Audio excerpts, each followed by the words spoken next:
Requesting connection. Established. Encrypted. We're live. The show you've been asking for. Advice, technology, and community. Linux first, all others second. This is Ask Noah.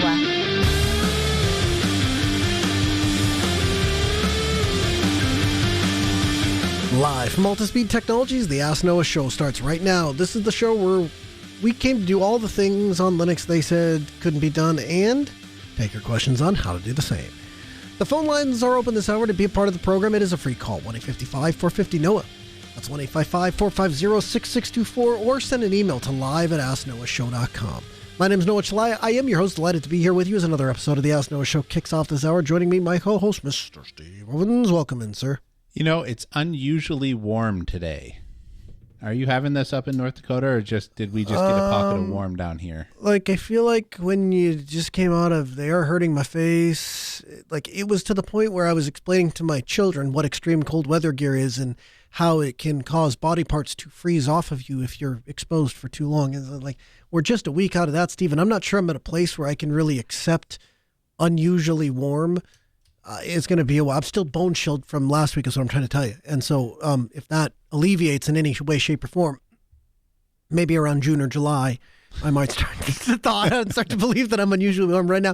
No, I'm just cold. I'm inside, Steve. I don't pay attention outdoors. It's dangerous out there. The HVAC not working well at all, actually. It's broke. Somebody needs to update the sensor. It's gotten too cold. So my kid went outside last week so we were in the deep cold when it was like minus 20, minus 30. Oh, and then the times. deep cold broke, right? And we were hovering like 15 or 16. And he went outside with no jacket. He's like, it's springtime. I'm like, nope, everything is still frozen. It's just significantly less cold. You know what's funny? So we were at a hotel, and there were some misguided youth that were in the pool area. And they found it to be an amusing activity, Steve, to open up the back door of the pool room that led outside, go run around outside the snow and come back and jump in the hot tub, which I'm confident, based on their joyous noises, that they were having a good old time. The problem was, Steve, do you know what happens when you open a door to a warm, moist room with cool, dry air? Tell me. Well, imagine jumping out of a 747 in thick clouds. Yeah, it's that, except it's in a pool, so you can't see your hand in front of your freaking face. And then to add to that is really, really cold. And so if you want to get out of the pool or walk, not only can't you see, it's also painfully cold while you're not. It was not a good experience. It's just the cold doesn't provide. Why are we talking? I don't feel unusually warm yet, but we'll get there. Just give me a few months to thaw. Until such time. Feedback? Let's do it. Our first email comes in from Anthony. Anthony says, "Hi, Noah and Steve. I've taken it upon myself to digitize hundreds of family photos. These photos are a mix of old black and white photos to modern day color photos. Some fragile as tissue paper, some thick as cardboard, but the majority of the photos are normal photo paper. What would you guys use to digitize such photos? I'm open to any ideas, including purchasing or renting something $500 or less. What I do have is a Canon 80D with various different lenses, an iPhone, a Galaxy S21. I think I may need some sort of flatbed scanner. After those pictures are scanned, I need to store them somewhere. I'm open to ideas on that as well. The photos need to be accessible to family members. I'm toying with the idea with the self-hosted Nextcloud or image server hosted in my house and exposed to the world using Cloudflare's secure tunnel and a domain of mine. I would love to hear your guys' thoughts. So, Steve, you worked at IMAX. I mean, you dealt with the very production of digital images. What do you think? Well, in fairness, I wasn't in charge of scanning pictures that might be 60, 70, 80 years old. Oh, that's not IMAX's source material? Oh, my mistake. I mean, maybe some of it, but they definitely wouldn't let me at that sort of stuff. However, yeah, I haven't dealt with anything that is that fragile. The flatbed scanner would be my first kind of kick at the can, especially because it's going to be less abrasive than one of the scanners that you kind of slot things, like the scanner I have on my desk that you just drop things in, it goes through the roller or whatever. Does a really good job, but I don't know what it would do to source material like this. I might investigate a hand scanner as well. Now, I don't have a model for you, but I know that for things that were particularly sensitive, My dad, who is a chartered accountant, he had a hand scanner. Despite all of the fancy like scanning tech multi-printer things, like his home office looked like, walking into Staples. He still would pull out the hand scanner from time to time for those really sensitive things because it doesn't generate the same type of light. Now, I don't have a model recommendation or anything like that, but I would suspect that might have better results than if for things that have a particularly glossy tone to them, especially if, for example, you've got a traditional photo album that you can't get the pictures out of because they've been fused in there for years or something like that. So I had exactly that, Steve. I had a photo album that from a family member that had photos that is effectively, the best way I can describe it is think of like cellophane tape over the photos. And I tried very gently and carefully remove it to get access to the original photos, and it wasn't happening. And so the route that I chose to go is kind of the route that you're thinking of going, Anthony. And that is to say, I purchased the equipment necessary to digitize the photos myself. Now, in my case, there's a couple of reasons for that. There are services out there that will scan your photos.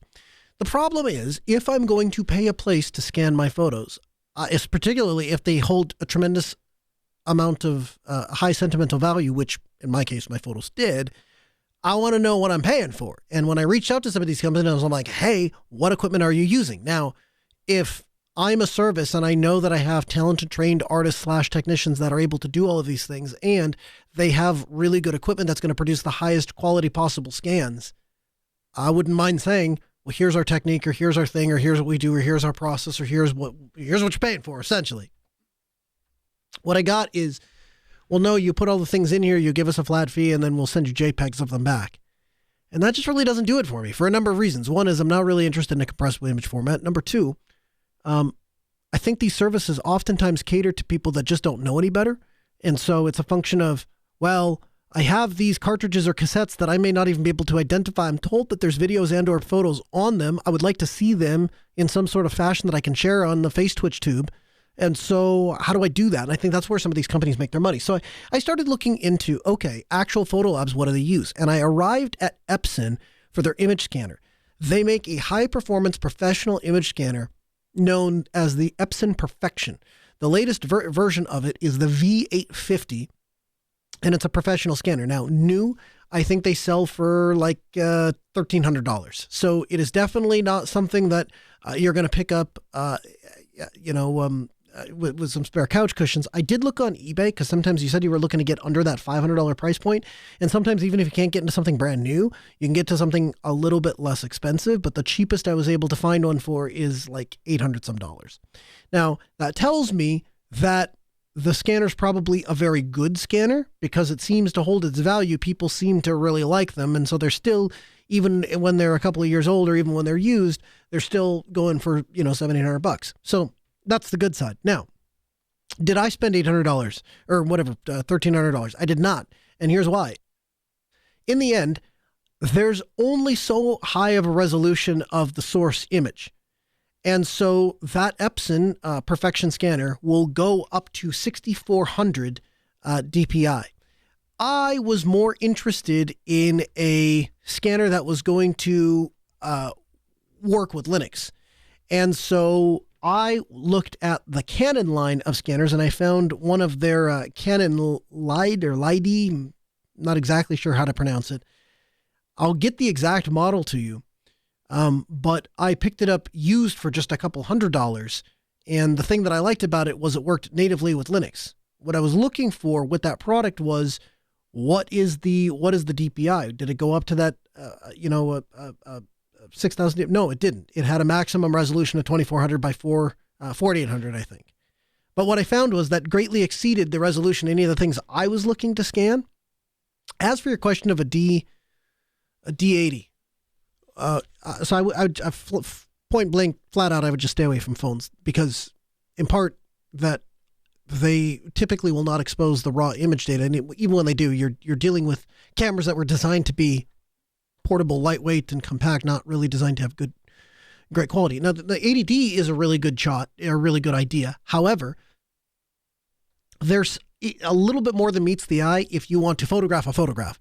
What I mean by that is I was involved with a project in which we were trying to preserve some audio recordings of a native tribe that, likely won't have that language around much longer. And so they had these audio recordings. And my portion of the project, we were digitizing these audio cassettes, but my portion of the project was to capture the photo of the cassette itself so that it could be correlated to the digital asset when we digitized the recording. And what we did is something similar to what you're talking about, your Canny 80D. We set all the cassettes up in the exact same way and then photographed them. The thing that proved to be a little bit more challenging than I was anticipating was getting all the cassettes in the exact same way every time so that they all line up and to get where light isn't glaring. And so it's a little bit of science and it's a little bit of art. And you kind of got to, how do I get the best possible way to preserve those things? Once you get them all scanned, Anthony, love the idea of Nextcloud, love the idea of image. If you're going to have an image server and you're going to have it hosted at your house, make sure you plan for it bandwidth-wise. Make sure that you have enough uplink that you're going to be able to share, get a bunch of people streaming, a particular video or a photo. Make sure that your internet pipe will be able to handle it. And let us know what you land on. Let us know what works for you. We'd love to stay a part of your story. Jason writes in and says, "Hey, Noah and Steve, I've recently started getting into the digital modes of Hammer Radio using mostly FLDigi Suite and JS8 call.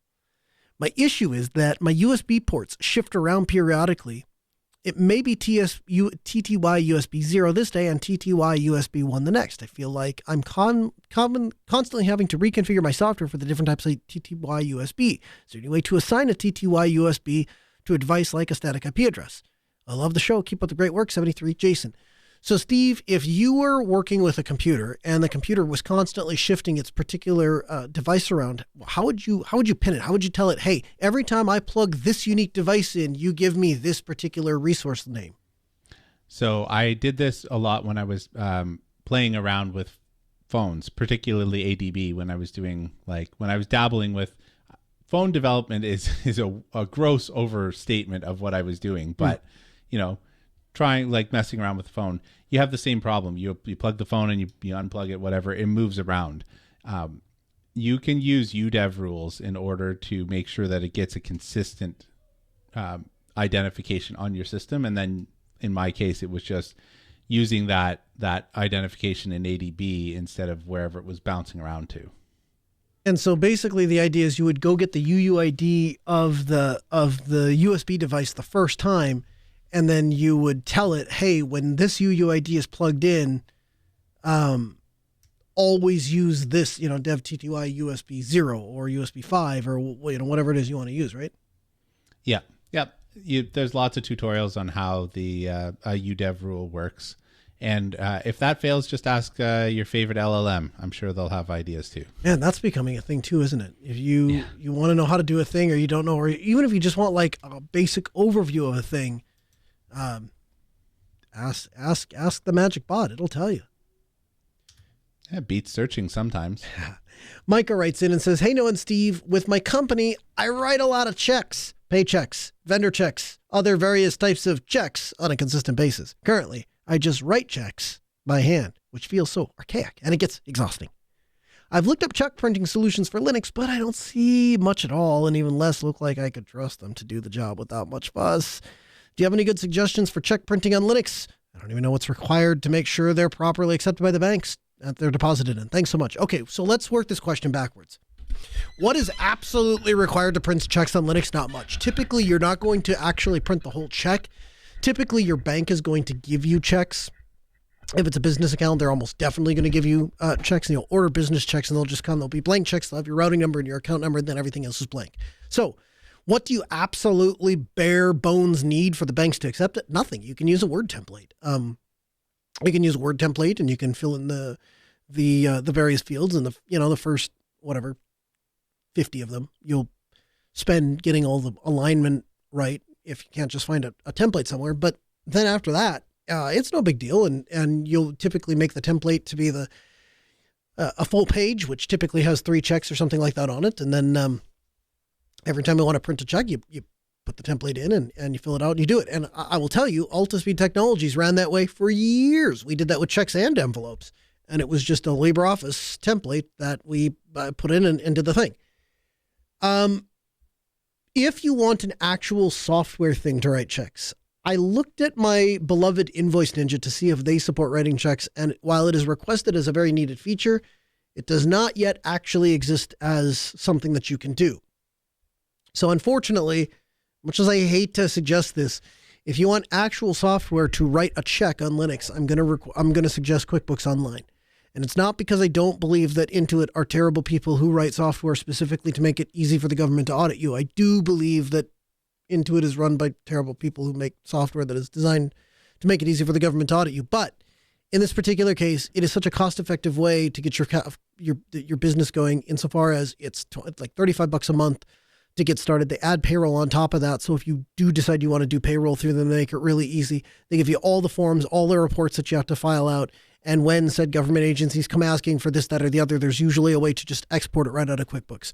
And so, and it supports checks. So it will sync with your bank account and do all the fancy things. Of course, every one of those things I just said, there's some add-on or some fee, but they're the 800-pound gorilla in the space, and they're the only ones that do all of it all the time.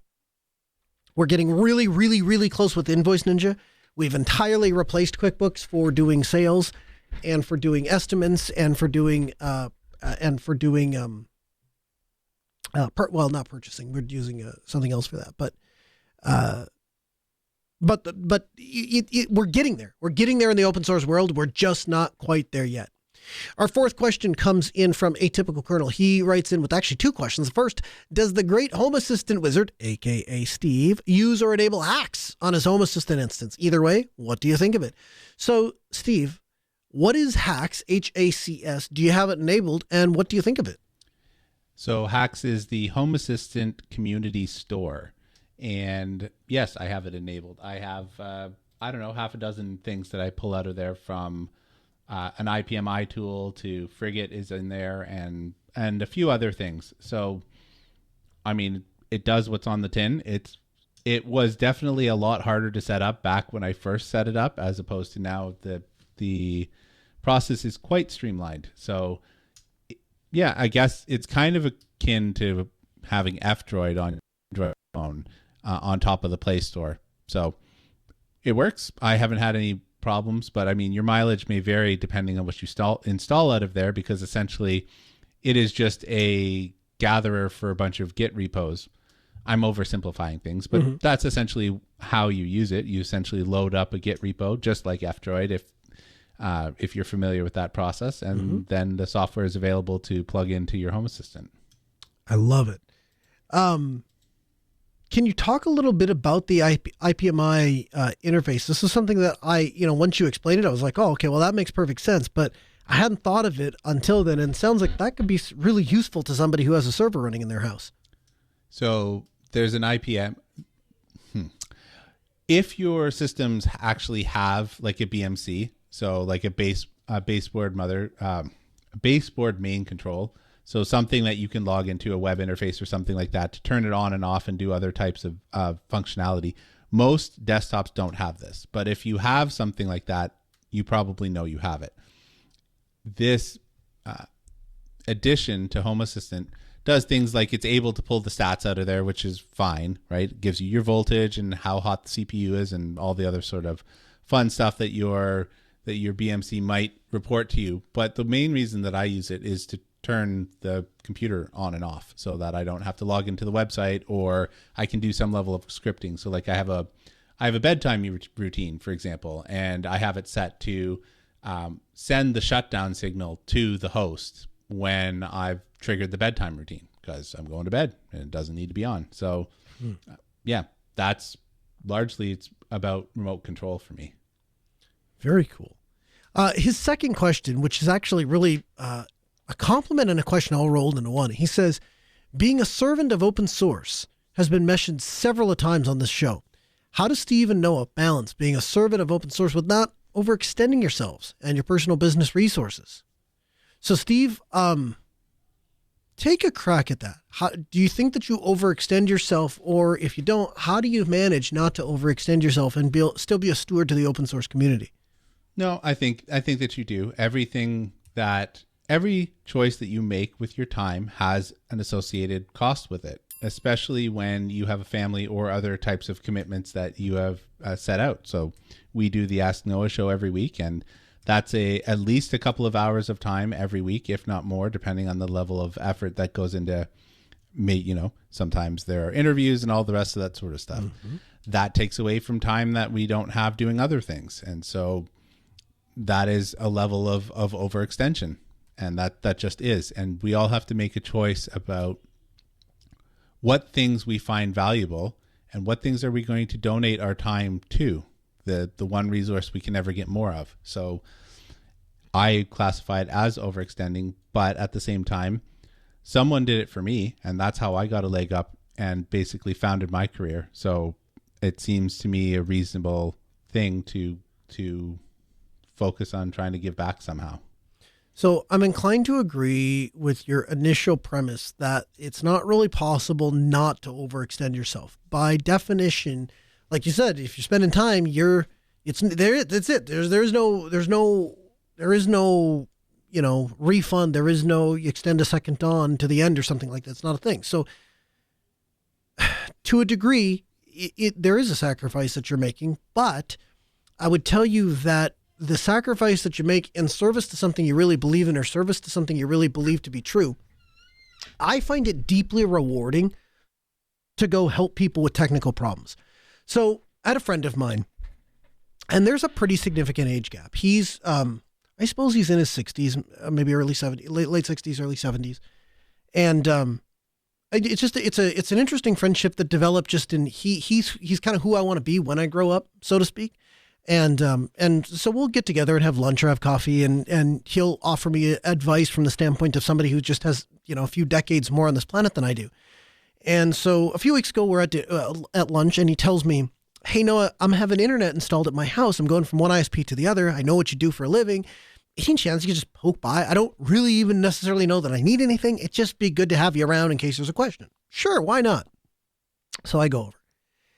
And early on, what ended up happening was the guy who was installing the fiber was having difficulty getting the conduit where he wanted it. And so my buddy and I helped him get the conduit where it needed to be. And then we realized that by the time he's done, my friend really wanted to move his modem from upstairs where it was downstairs, but there wasn't Ethernet cable running. Anyway, long story longer, we get to the end of the night, and I had a commitment that night I couldn't move. And so I was like, hey, you know what? I think we're at a good point. We've gotten Ethernet to all the places. It's all here. It just needs to be terminated. Fiber guy seems like he's making headway. So I'm going to bounce. I'm going to go take care of my thing, and then I'll touch base with you after. And I go and I do my thing. And afterwards, I just wanted to know how it came about. Right. And so I called him back and I was like, hey, how did it go? And he goes, oh, you're not going to believe this. So this is maybe 9:30 at night. You're not going to believe this, but he just left. Now, we started this process at 1:30 in the afternoon. So, this was like a full hour a day in the afternoon alone. I'm like, man, I'm really sorry. And he goes, yeah, worse yet, I can't get the router to come back online. And I can't get the router to come back online with my old internet or my new internet. Now, right in that moment, I have a choice, right? Because on one hand, it'll be fine if I told him it's 9:30 at night. I've got other things to do. I want to go sleep. I got to get up at 4:45 and start prepping for a radio show. Had I said that, I totally understand, totally get it. Not a big deal. Doesn't have to happen tonight, right? At the same time, you ever not had the internet working at your house? You can't watch TV as you wind down for the night. You don't get the weather report. You tell the lady in the tube to turn on or off the light or whatever the thing, and it can't get to the internet because it's cloud-based, and so now we got that going on for us. And so in that moment, is it a sacrifice to get up at 9:30 at night, especially when it's 30 below zero, and drive over and help? Yeah, it probably is a little bit. But you know what? It's really fun to do it. It's super fun. Part of it is I walk through the house, and you can tell from the moment that you walk in, it's this eggshell-like mentality, because it's like, oh, okay, well, we've asked for something now, and somebody's here to help, so let's just move all the obstacles out of the way. But the other side of it is I knew before I ever left my house that I was going to be able to get that router back online. This is what we do all day long. If we know there's good internet coming into the house, you can get to the other end. So in that particular instance, I have a skill set. I have a knowledge base. I'm a technical steward and can help somebody else do a thing that they ordinarily wouldn't be able to do. And in the same way, when my car doesn't work right or my furnace doesn't work right, and I don't want to go the night without being able to heat my house, or I remember my water heater went out, you want a whole new appreciation for the people who work on those kinds of appliances. Take a cold shower 2 or 3 days in a row, and it's amazing how fast your mentality will swap. if you have the ability to do that, I think we have a level of responsibility, even when we get paid to do 8 hours of work or 9 hours of work, whatever it is a day. And then you get done to the other end of your day. And probably the last thing you feel like doing is packing up the laptop and opening it up and opening up a terminal and getting to work. But sometimes that's just what you got to do. So how do we balance that? I would tell you, I try to prioritize. I try to keep things in balance insofar as my family's going to get first dibs at my talent and what we need to do. Work's going to get second, and then everybody else is going to come third. And so when there's time at the end of the day, and I haven't yet hit the pillow and called it a night, there'll be plenty of time to sleep with when I'm dead. I'm more than happy to come out and help people with their problems. So kind of a long-winded answer, but hopefully that gives you an idea kind of where Steve and I are at. From the Linux Newswire newsroom, this is the Week in Review with JT. For the week of January 26th, 2025, here's the Linux and open source news. MySQL version 9.2 has been released. Dovecot 2.4 is available. Ventoy 1.1 is now out. GNOME 46.8 and 47.3 are both available. The Wine team has announced the release of Wine 10.0. Linus has announced the release of the Linux 6.13 kernel. And the GNU Linux Libre team has announced their deblobbed version of the 6.13 kernel. Mirantis has launched Raccoon, an open source project that streamlines OpenStack management on Kubernetes. In distro news, Solus 4.7 is out. In security news, Bloody AD is an open source Active Directory privilege escalation framework that has recently been released. And lastly, in open source AI news, DeepSeek has released new models which beat models from OpenAI, Anthropic, and Meta.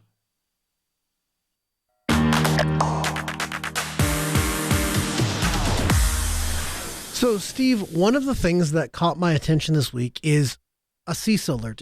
For those of you who don't follow CISA, it's this incredibly dry and boring government website that lets you know about alerts, security alerts that come out. And so people that work in the IT industry will occasionally keep an eye on what's out there in case there was some horrific flaw that came out. Well, they came out with with a call for partners to close the gap of software understanding. And they say that they're urgently imploring the U.S. government to take decisive and coordinated action. So in this rip-roaring, ripping good read of a PDF that talks about the joint guidance on closing software understanding, details the fact that, as they say, mission owners and operators generally lack the adequate capacity for software understanding, due in part because the technologies manufactured building software that greatly outpaces their ability to understand it. In other words, the software manufacturers make and build stuff and change it so frequently and so fast that it so quickly outstrips industry that nobody in the industry ever really gets caught up. And so what it winds up being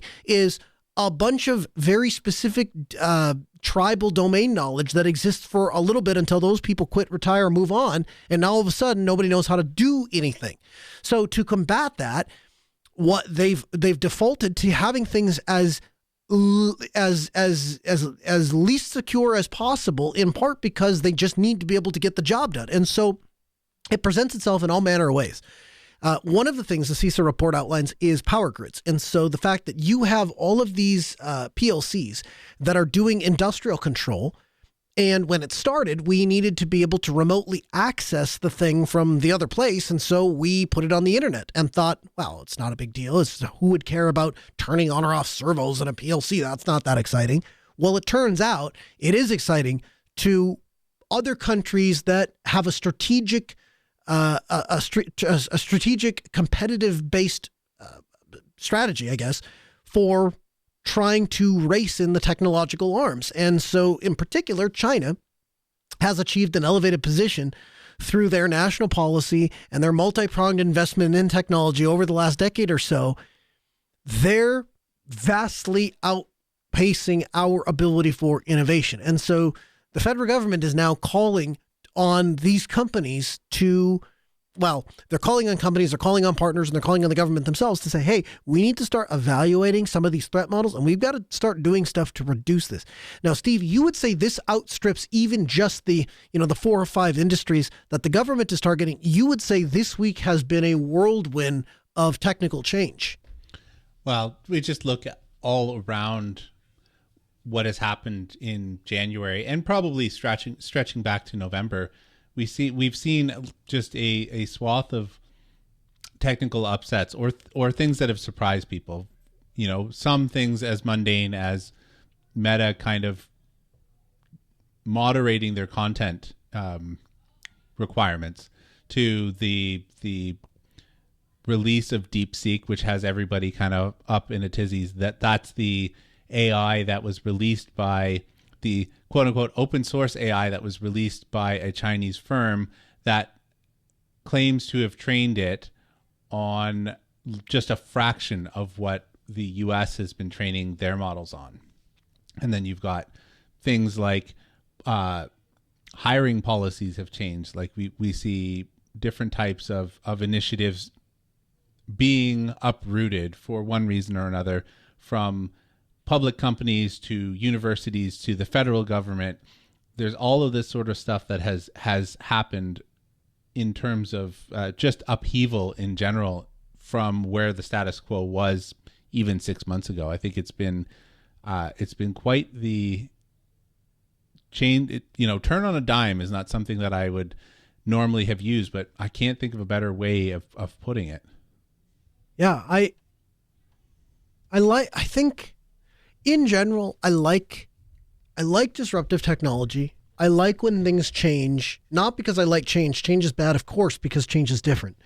But I think when there's technological change or when there's technological disruption, it causes distrust. And so when you see that coming from the proprietary world, or when you see companies trying to pivot to make their products and or services more palatable to the people that were trying to distance themselves from said products or services, I feel like that works for us in open source a little bit, right? Because it's difficult to have a second impression.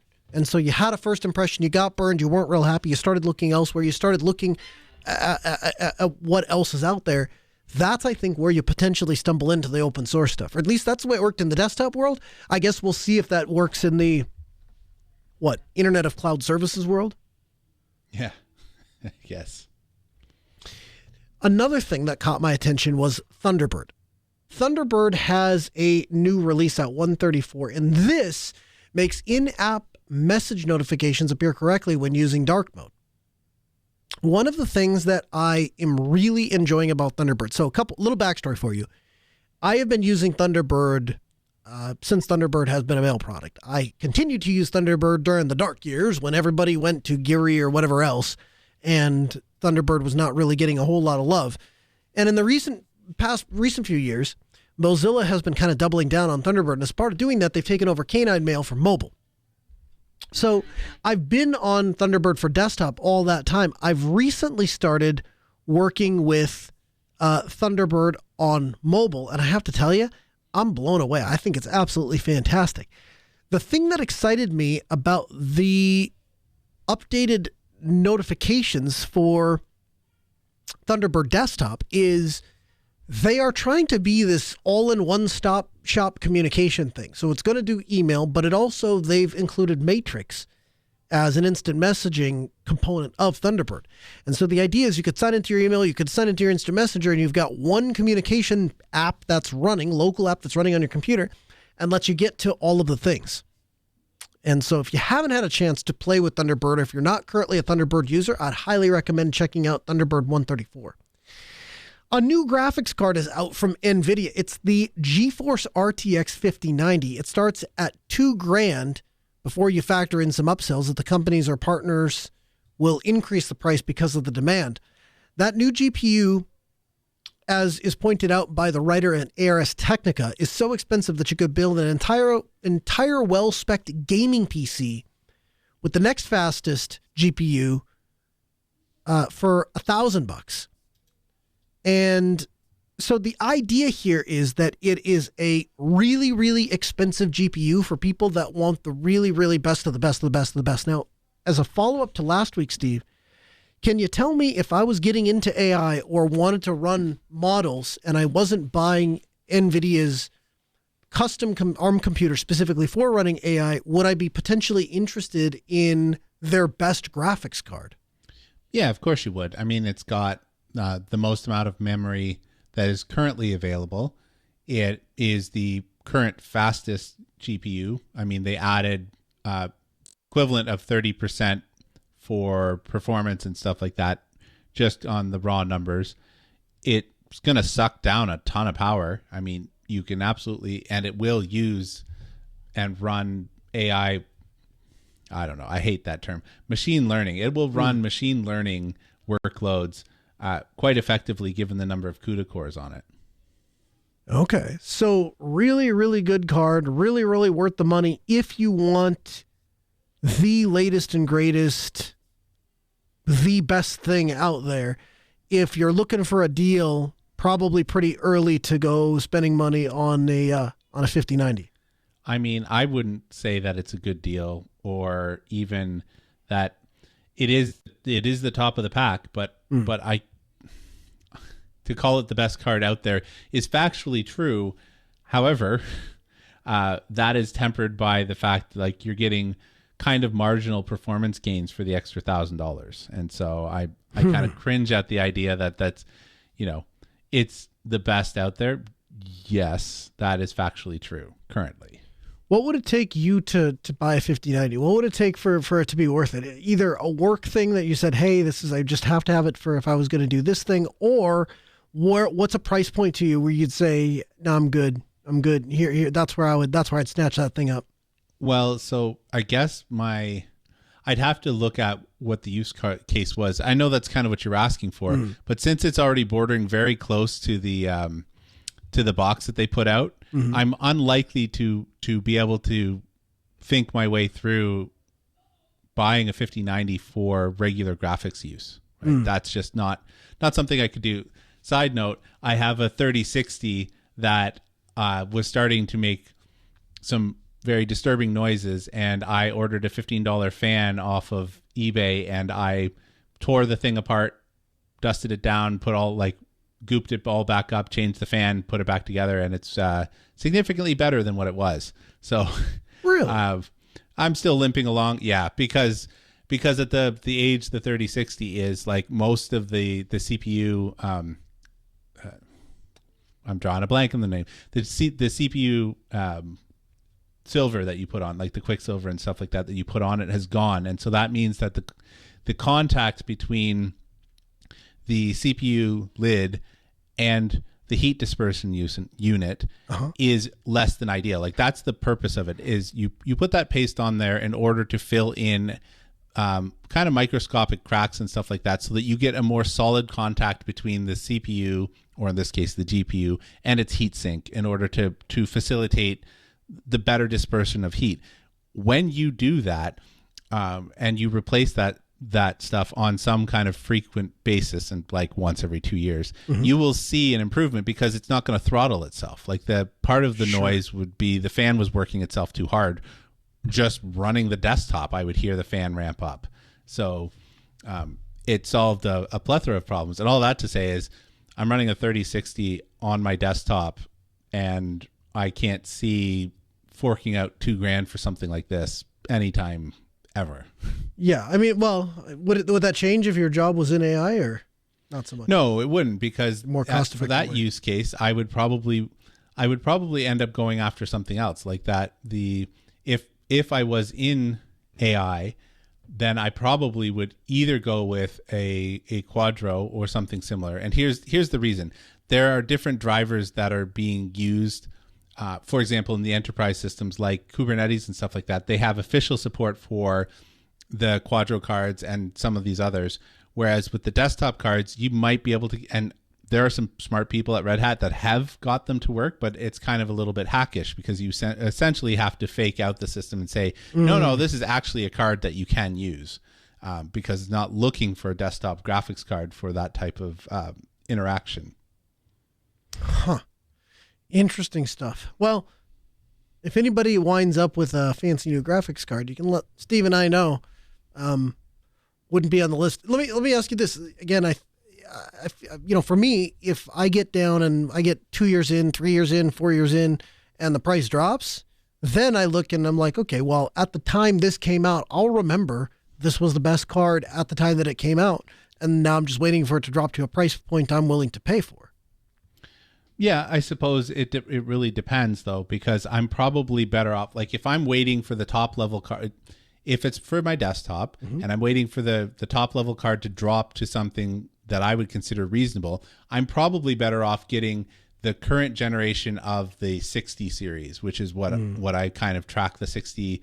Sometimes I'll buy like the 70 series because I want good performance, but I don't need that kind of performance, like for the difference in price. And so it's likely that current generation 60 series is probably going to be the same price as this card 4 years from now. 100%. 1-855-450, no, it's 855-450-6624. The email, live at asknoahshow.com. There's a new an FPGA powered retro console out.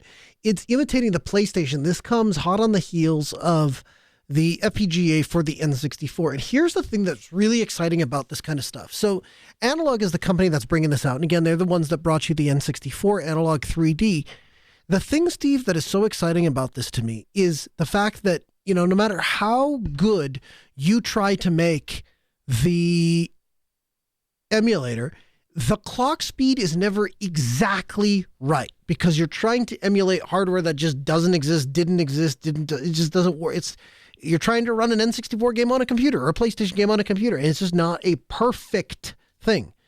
And so what is interesting to me about these FPGAs are they're able to produce something that will, in theory, be able to play games as they were originally designed to do instead of having to instead of having to deal with compromises or having the game glitch or lag or jump forward when it's not supposed to, that sort of thing. It's kind of interesting you mentioned that. One of the times that I went to go back and it really stood out to me was I wanted to play King's Quest. And King's Quest was a game that I played in the 80s as a kid. And you load it up, even in DOSBox, it'll run, except it runs ridiculously fast because it was based on the tick speed of the CPU, which means that if you hit the left arrow, he runs 17 screens over before you can even react to stopping him. Because of the how fast the modern CPU was. So even playing around in like a virtual machine and really trying to ramp that down, I couldn't get it to the point where it was playable. And so it reminds me of those experiences. Now, having said that, a bunch of the emulators do a worthwhile job, I think, in an approximation for Sure. getting there, right? And so I guess at the same time I'm happy with where these things are at currently. Yeah, 100%. I would say that if you're looking for just to play the games, I think emulators are great. I think where it's like you're talking about, where you have weird one-off things, or for me, there was a particular level in GoldenEye where if you use the ROM on the computer, the sky turns like red instead of or maybe it's black instead of red. I don't know, but things are not exactly the same. And so I am deeply appreciative of these companies that are out there building these devices, in part because I want the device and I don't want to do the thing. But here's the other part of it, Steve. The games that are coming out today are not going to be playable, I don't think. I think that a lot of the games that are coming out are going to be so cloud-based / server dependent / activation reliant / it has to have a Steam-like thing installed to. I just think it's going to be very difficult if manufacturers of games today don't want you to play them, that it'll be difficult to drag them into the future like it maybe was possible to do with games of yesterday. Yeah, I think that there's a large swath of games that have probably fall into that category. I think that there are some smart people that probably can figure out how to fake Steam out. Although I would have to say Valve would have to go away before that happens, because I'm not aware of them actually restricting access to any games in people's library. So no, in fact, if anything, they've expanded it, right? Do you think Counter-Strike 1.6 would still be around if it wasn't for Steam? Yeah, yep. And so, I mean, at some point, you're right? In 40 years' time, maybe Valve doesn't exist anymore. And so then the games, like, we look fondly upon Mario, for example, here in this house, because that's something my wife and I both played when we were kids. And, that's now pushing 30 odd years ago. And in 30 years from now, will we be able to play the games like Crash Drive 2, which is what my youngest child really likes doing? Or, will you be able to play those? You bring up an interesting point, because it's kind of bundled on the Steam platform. It's hard to say. I can't remember. I know there was one year you took off to do a wedding in Germany, but were you there at Self the year they did the game console? They tried to get to see which game consoles they could get up and running. No, I wasn't there for that. Man, it was enlightening. So the short version is they had a bunch of game consoles. They're going to see which ones they could run. The PlayStation, some of the PlayStation ones, it literally, you turn it on and it would get to a screen that said you have to sign into a PlayStation account thing for a server that was no longer online. And that was the end of it. As far as you could get with that box. There's no getting further with that box. That's it. It gets to that screen and it goes no further. And there's nothing you can do. Yep. I have a couple of computer games like that. So back in the day, I wasn't a big fan of the idea of Steam, and I bought from a place called Direct to Drive. But the way that they distributed the binaries and everything like that, and I kept them, but I didn't think about the fact that their authentication servers have to be online for your key to work, because you got a key to Direct to Drive, not for the game itself. And so then you plug in that, and then it calls out to home, and there's no home left. 100%. And so I look at that and I say, okay, that's not great. That's not a great way to go. The funny thing is, when you compare and contrast that, at the same time, they were using a 486, and guess what? 486 booted up just fine. Worked just fine. There was no problems with the 486. That you were still able to use. So it's interesting how we go from one to the other. It didn't work, and then it did work, and then it didn't work again. And part of that is it's really not built for it. It's so I long story short, I think that problem is going to get worse, not better, because I think more things are moving that direction, right? More things are moving towards that cloud-based thing, and we just see that as okay. We don't see that as necessarily problematic.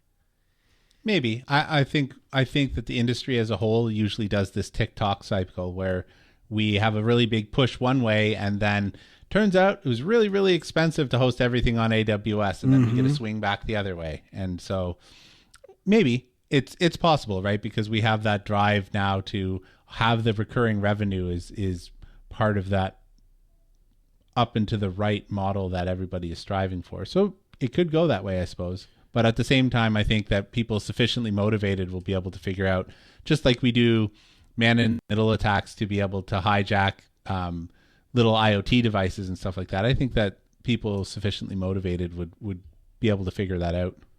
Yeah, I suppose so. DeepSeek. Steve, have you been following the news on DeepSeek? Only insofar as I've seen articles for it, and I've read some articles in the Epic Times and stuff like that, and I did just a general, what is this thing? But why don't you fill us in? So DeepSeek is a Chinese, okay, let's start here. NVIDIA has been the 800-pound gorilla in the AI space for a long time. And on Monday, NVIDIA stock dove 17 percentage points because of the rise of a Chinese AI company called DeepSeek. DeepSeek is impressive because it was able to jump to the top of the iPhone's App Store free apps category over the weekend, overtaking ChatGPT. Why does everybody care? Because the Chinese AI DeepSeek was able to match OpenAI in reasoning, but was able to do it at a fraction of the cost and with a fraction of the time. And so they started comparing these to other things like Google. And what they found was that their SR model, dubbed the O3, can surpass the O1 in performance. And so what's happening is people are speculating that this is incredibly terrible and that this is going to destroy NVIDIA and all the rest of it. And I think maybe we're a bit overreacting. The sell-off that happened with this latest V3 R1A1 model, does it compete with the US models? Sure. Here's the problem, though.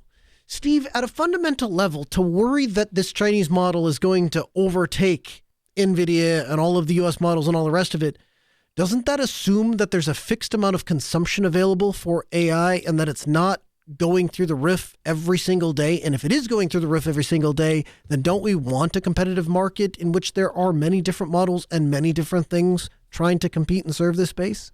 So I think that it has more to do with the way that this was trained as opposed to the fact that it exists out in the world. So okay. I'll just take a tangent really quickly. So my interface of choice with LLMs when I'm using an online one is actually Perplexity. And I find it really good for helping me do research topics on, like, if I'm writing a white paper or something really in depth and I need to really get in deep. It's been a really good search tool for me. And I bring that up because, and I mean, I use this on the daily for various things. Over the weekend, it flipped from having the ChatGPT reasoning model as an option. It's like when you pay for Perplexity, it actually gives you several different models that you can run your query against. Okay. And so there's ChatGPT 4.0, there was the reasoning model, there's the Claude stuff, and so on, right? Over the weekend, the two of the ChatGPT and one of the Sonnet, the Claude models, were removed and replaced with what they're calling Reasoning R1. And if you look at it, like if you go into the details, it says new DeepSeek model hosted in the US. And so, like, this thing, it's not that there's a new model that exists. It's the broader industry is afraid that, not afraid, concerned that there was a new way to train things at apparently a fraction of the cost, which then gives you the iteration advantage, right? If you're saving power and time and all of that sort of stuff to train new models, you will iterate your models faster and they will pull ahead.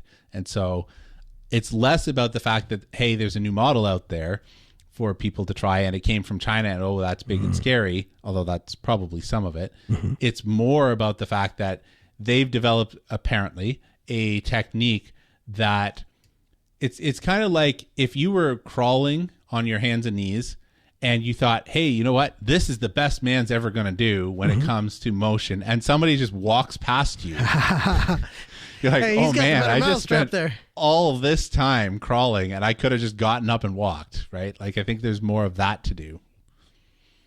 Interesting stuff. So do you think the world is kind of freaking out too much? Do you share my concern that this is not as big of a deal as everybody thinks it is? Or do you look at it and say, no, I mean, geez, if they're able to train a model so much more efficiently and for so much less money, that's going to pose a real challenge for us? It could pose a challenge in the future. I think right now with the level that we can rely on AI, I think that it's more predicting gloom and doom than it is actually having a real tangible impact right now. Music in our ears means we're out of time. I thank you for joining us. We record the show every Tuesday at 6 p.m. Central at AskNoahShow.com. While you're there, head over to podcast.AskNoahShow.com and check out the show notes. There you'll find not only all of the articles and references we use to make the show, but you'll get the entire back catalog. We're back next Tuesday. Follow us live on X. I'm at Colonel Linux. He's at Linux Evans. The show at Ask Noah Show. See you back next week.